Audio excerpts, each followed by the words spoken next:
दोस्तों, नाड़ी विज्ञान के बारे में जानने के लिए बहुत से लोग इच्छुक हैं। तो आज का यह वीडियो उन लोगों के लिए है जो नाड़ी विज्ञान के बारे में जानना चाहते हैं। दोस्तों, सबसे पहला प्रश्न यह कि क्या आप खुद को जान चुके हैं?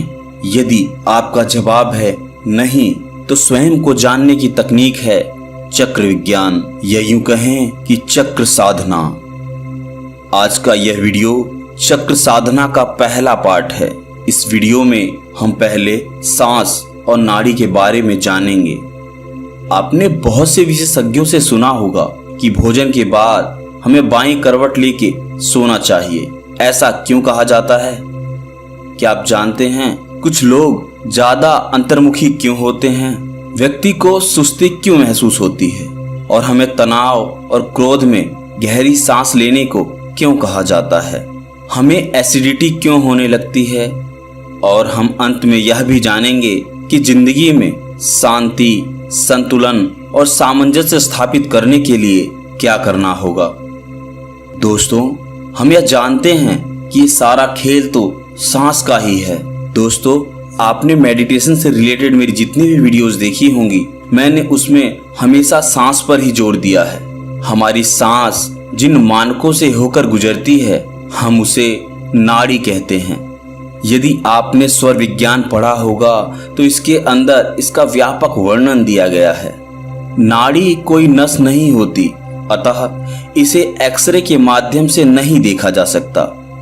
जैसे पाइपों में पानी बहता है, वैसे ही हमारी नसों में खून बहता है। ठीक वैसे ही जो हम सांस लेते हैं, हमारे शरीर में वह नाड़ियों के माध्यम से ही प्रवाहित होती है।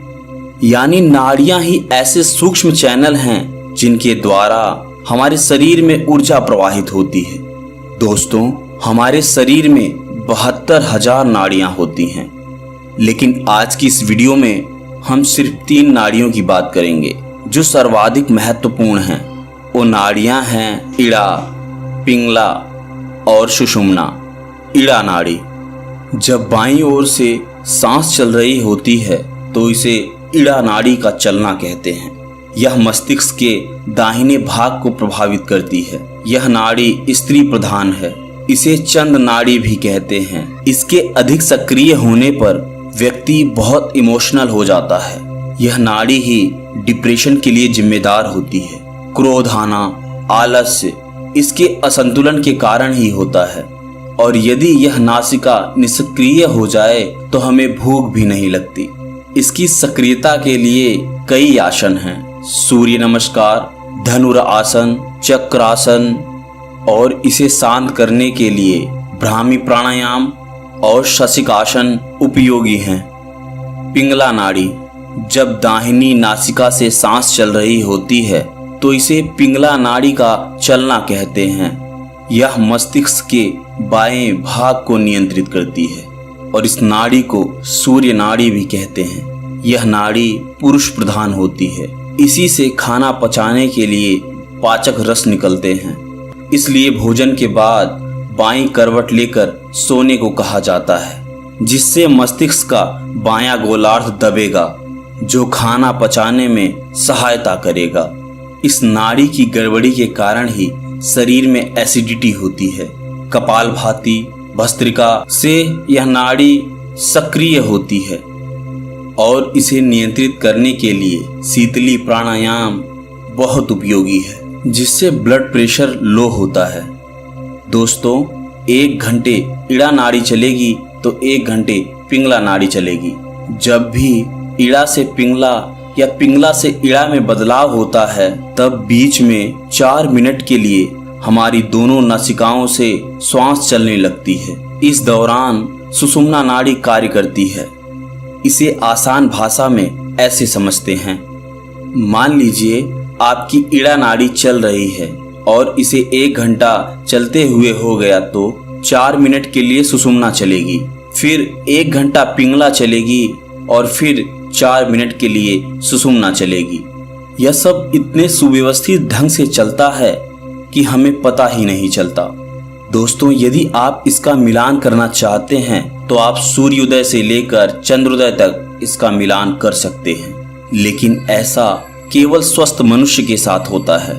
यदि खाने पीने, सोने जागने और आपकी पूरी दिनचर्या ही अस्त व्यस्त हो जाए तो आपकी कोई नाड़ी या तो अधिक समय चलेगी या कम समय चलेगी, और ऐसा होना बीमारी का लक्षण है। जैसे नींद का ना आना, माइग्रेन, तनाव, क्रोध और मानसिक विकार जैसे लक्षण देखे जाते हैं। दोस्तों, एक नवजात शिशु का हर कार्य नाड़ी के अनुरूप होता है। बच्चे को जब भूख लगती है तो उस अवस्था में उसकी पिंगला नाड़ी चल रही होती है, और जब वह पेशाब करता है तो उसकी इड़ा नाड़ी चल रही होती है। सुषुम्ना नाड़ी के चलने के दौरान ही बच्चे को नींद आने लगती है, और इसी दौरान ही वह खेलने और मुस्कुराने लगता है। दोस्तों, नाड़ियों के तार कुंडलिनी शक्तियों से जुड़े होते हैं। हमारे शरीर में 5 तत्व हमेशा प्रवाहित होते रहते हैं, जो हैं आकाश, वायु, अग्नि, पृथ्वी, जल। जब इड़ा और पिंगला नाड़ी के चलने की शुरुआत होती है तो उसमें तत्व इस प्रकार प्रवाहित होते हैं। शुरू के 4 मिनट आकाश तत्व, 8 मिनट वायु तत्व, 12 मिनट अग्नि तत्व, 16 मिनट जल तत्व और 20 मिनट पृथ्वी तत्व। और इस प्रकार 1 घंटा पूरा हो जाता है और नाड़ी बदल जाती है। दोस्तों, जहाँ 2 या 2 से अधिक नाड़ियाँ जुड़ती हैं वहाँ चक्र बन जाता है। दोस्तों, हम यह जानते हैं कि हमारे शरीर में कुल 72,000 नाड़ियाँ हैं, तो इसके हिसाब से हमारे शरीर में 100 से भी ज़्यादा चक्र होते हैं। इसमें से 108 शरीर के भीतर और 4 चक्र शरीर के बाहर होते हैं। हमारी मुख्य नाड़ियाँ इड़ा, पिंगला और सुषुम्ना की दृष्टि से हमारे 7 चक्र होते हैं, और वो चक्र हैं मूलाधार, स्वादिष्ठान, मणिपुरा, अनाहत, विशुद्धि, अग्ना और सहस्त्रार चक्र। इड़ा, पिंगला, सुषुम्ना और इन 7 चक्रों द्वारा हम कुंडलिनी जागरण कैसे करें यह हम देखेंगे अगले वीडियो में।